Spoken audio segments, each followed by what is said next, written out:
So, eto.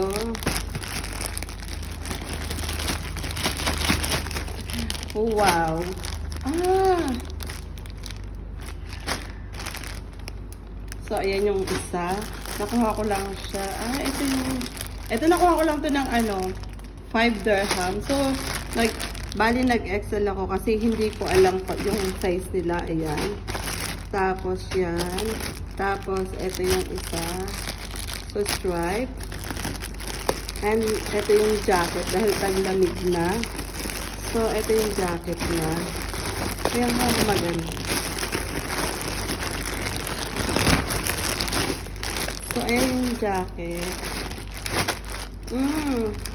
Tama. Puro XL kasi. Tapos ito, maganda to. Alam nyo to, 2 dirham lang. By lilagayan siya ng